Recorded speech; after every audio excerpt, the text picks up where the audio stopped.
Goeiemôre, welkom by Inspireer. Ek begin sommer direk om vir ons 'n skrifvers te lees, daai 2 Timoteus 1 vers 7 tot 8. Dit lees so: Want God het ons nie 'n gees van lafhartigheid gegee nie, maar van krag, liefde en selfbeheersing. Jy moet dus nooit skaam wees om van die Here te getuig nie.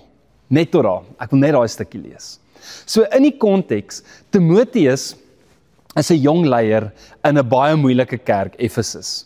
En Paulus sê vir hom, hy moet hierdie leierskap soort van reg kry. Daar was leiers wat dwaallering ook gegee het rondom die feit dat mense reeds opgestaan het, dat die opstanding van die mense reeds gebeur het, of van gelowiges reeds gebeur het. En hy sê, luister hierso, jy moet nou nie skugter nie, jy moenie nou lafhartig wees nie. Want Timoteus het so 'n bietjie lafhartig voorgekom. Maar dan kom Paulus en in hierdie brief herinner hy vir Timoteus aan dit wat reeds in hom is. En dis die Heilige Gees. Hy sê, die Heilige Gees is in jou. Hy gee jou nommer 1 krag. Krag sodat jy braaf genoeg kan wees om hierdie dinge aan te spreek wat in hierdie gemeente gebeur. 2, hy gee vir jou liefde.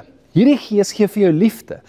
Dit beteken jy hoef nie liefdeloos op te tree nie, wanneer jy braaf teenoor die ouens optree nie, maar jy kan dit met liefde doen. En dan, die laaste ding, selfbeheersing. Selfbeheersing beteken, ek gaan kies om braaf te wees. En dit het my laat dink aan 'n storie, wat ek gekyk het, dit was 'n fliek, We Bought a Zoo. En so Matt Damon gee hierdie raad aan 'n ouetjie wat bietjie bang was, of lafhartig was om met 'n meisie te gaan praat, letterlik.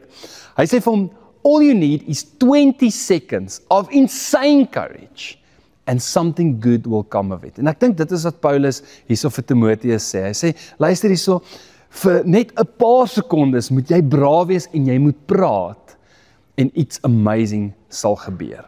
Ek hoop jy het 'n lekker dag vandag. Moenie skugter om oor die Here te praat nie. 20 sekondes van dapperheid, al wat dit vat om 'n gesprek te begin. Ek hoop jy het 'n lekker dag verder.